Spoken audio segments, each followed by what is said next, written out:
28 июн президенти ҷумҳурии Қирғизистон Садир Жафаров бо сафари расмӣ ба ҷумҳурии Тоҷикистон ташлиф овард. имрӯз маросими истиқболи расмии президенти ҷумҳурии Қирғизистон дар майдони қасри миллат, ки ба хотири пазироии меҳмон идона оро ёфта буд, баргузор гардид. асосгузори сулҳу ваҳдати миллӣ, пешвои миллат, президенти ҷумҳурии Тоҷикистон муҳтарам Эмомалӣ Раҳмон, президенти ҷумҳурии Қирғизистон Садир Жафаровро самимона истиқбол гирифта ба болои шоҳсӯфаи фахрӣ даъват намуданд.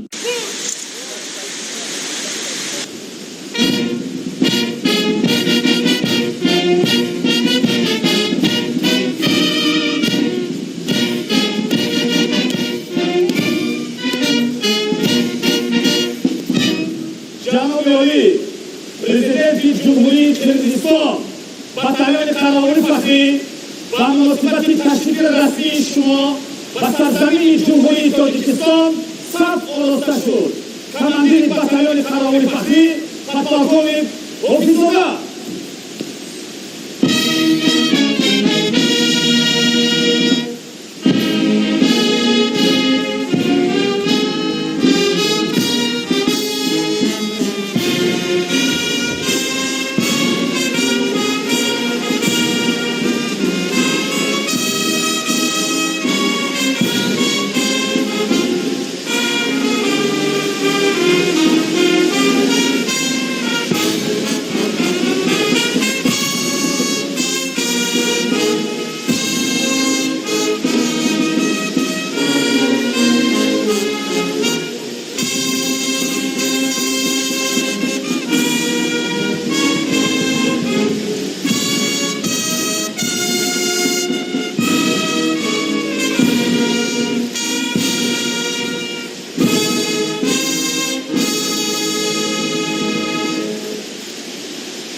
маросими истиқбол бо гузориши командири қарории фахрӣ, садо додани сурудҳои миллии ду кишвар, гузаштани сарони давлатҳо аз назди сафи қарории фахрӣ, арзи эҳтироми меҳмони олимақом ба парчами давлатии Тоҷикистон, шиносоӣ бо ҳайатҳои расмии ду ҷониб ҷараён гирифта, бо қадамзании мутантан гузашти ҷузъу томҳои қарории фахрӣ аз назди сарони ду давлат анҷом ёфт. Председатель Маҷлиси Миллии Маҷлиси Олӣ, председатель Маҷлиси намояндагон, премьер-министр, руководитель исполнительного аппарата, министр иностранных дел, помощник президента по вопросам зарубежной связи, министр обороны, министр внутренних дел, председатель Государственного комитета национальной безопасности и посол Таджикистана в Кыргызстане.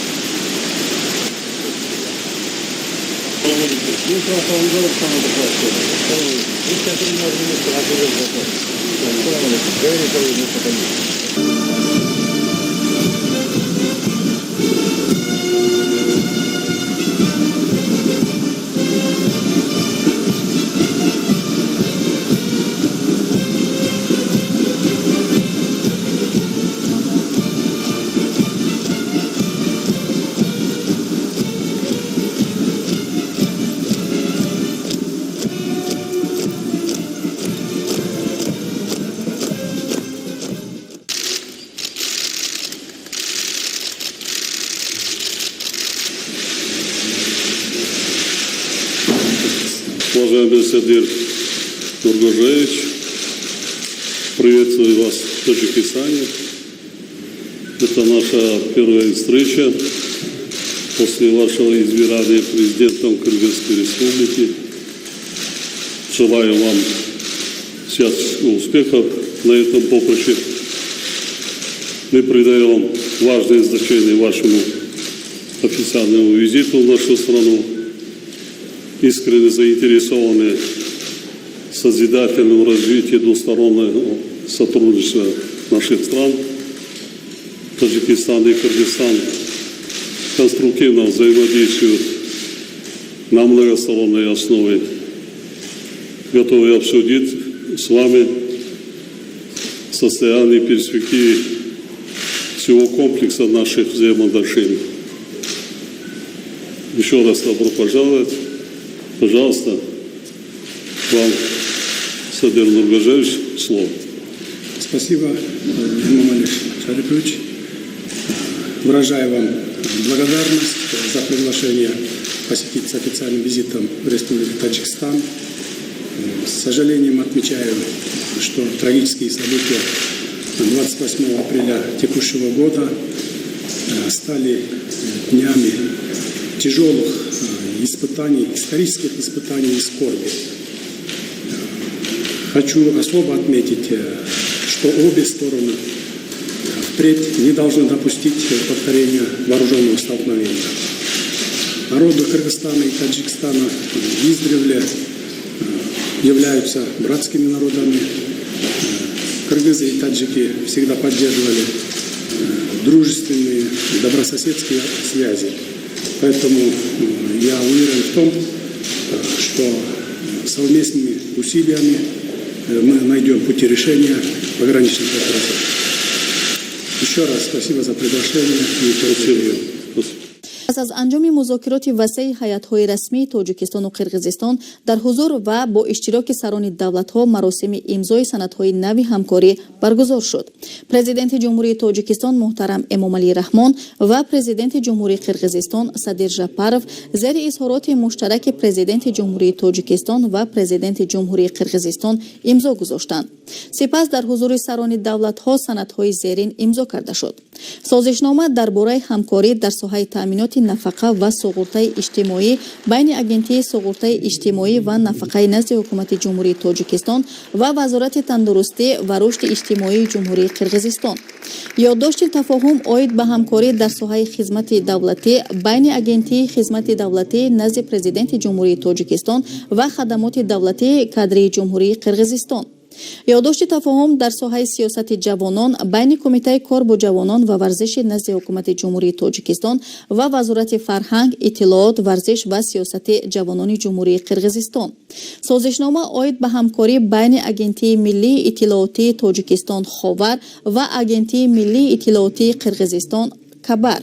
پس از انجام مراسم امضای سندهای نوی همکاری سران دولت‌ها پرزیدنت جمهوری تاجیکستان محترم امامعلی رحمان و پرزیدنت جمهوری قرقیزستان صادر ژاپارov برای دایره وسیع خبرنگاران نشست مطبوعاتی آراسته نتیجه‌های واخوری را نیک و نظر ارزیابی کردند. پس از انجام مراسم استقبال رسمی بررسی مسائل رشد و گسترش مناسبت‌های همکاری تاجیکستان و قرقیزستان در ملاقات خاصه سران دولت‌ها محترم امامعلی رحمان و صادر ژاپارov آغاز یافته در مذاکرات وسیع هیئت‌های رسمی دو کشور ادامه یافت. پرزیدنت جمهوری تاجیکستان محترم امامعلی رحمان اظهار باور کردند که سفر رسمی سرور دولت همسایه به تاجیکستان برای رشد تمام ساحه‌های مناسبت‌های همکاری دو کشور تکان جدی خواهد بخشید. ضمن مذاکرات حالت و دورنمای مناسبت‌های تاجیکستان و قرقیزستان در ساحه‌های مختلف همکاری از جمله سیاسی، تجارتی و اقتصادی، فرهنگی و گومانیتاری بررسی گردیده. اینچنین پیرامون روزنامه‌های منطقوی و بین‌المللی تبادل افکار صورت گرفت. جانب‌ها برای راه ندادن به پیدایش نزاع‌های مرزی در سرحد تاجیکستان و قرقیزستان رعایت عهده‌داری‌های بین‌المللی و معیارهای حقوق بین‌المللی را ضرور دانستند.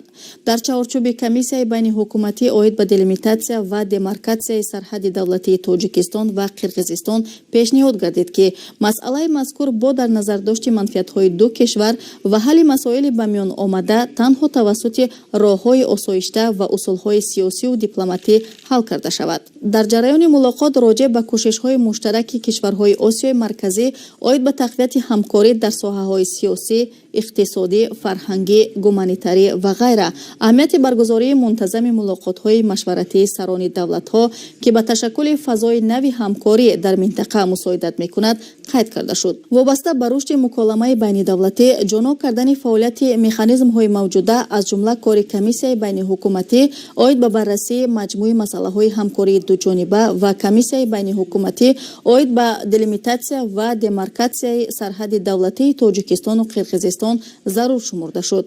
зимни мулоқот ҷонибҳо масъалаҳои марбут ба зарурати роҳандозӣ намудани робитаҳои байни минтақавии ду кишварро бо дар назардошти имкониятҳои кофӣ ҷиҳати татбиқи лоиҳаҳои муштарак дар соҳаҳои маҷмӯи агросаноатӣ, фарҳангиву гуманитарӣ ва дигар соҳаҳо, истифодаи захираҳои об, идомаи ҳамкории Тоҷикистону Қирғизистон дар самти амалисозии лоиҳаҳои сохтмони хатҳои интиқоли нерӯи барқ, аз ҷумла сохтмони хати минтақавии интиқоли барқи Осиёи марказӣ, Осиёи ҷанубӣ Каса-Ҳазор баррасӣ карданд. дар рӯбохӯрии масъалаҳои таъмини амнияти минтақавӣ ва вазъи мураккаби сиёсӣ дар Афғонистони ҳамсоя мавриди муҳокима қарор дода шуд. ҳамчунин дар ҷараёни мулоқот ҳамкории кишварҳо дар чаҳорчӯби Созмони Милали Муттаҳид, Иттиҳоди давлатҳои мустақил, Созмони ҳамкории Шанхай, Созмони аҳдномаи амнияти дастаҷамъӣ, Созмони ҳамкории исломӣ, Созмони ҳамкории иқтисодӣ, Созмони амният ва ҳамкорӣ дар Аврупо, Машварати ҳамкорӣ ва тадбирҳои эътимодсозӣ дар Осиё ва дигар ташкилоту форумҳои байналмилалӣ баррасӣ гардид. дар охири мулоқоту музокироти сатҳи олӣ Президенти Ҷумҳурии Қирғизистон ба Президенти Ҷумҳурии Тоҷикистон барои меҳмоннавозӣ ва пазироии гарм изҳори сипос намуда, аз сарвари давлат муҳтарам Эмомалӣ Раҳмон даъват ба амал оварданд, ки бо сафари расмии ҷавобӣ ба Ҷумҳурии Қирғизистон ташриф оранд.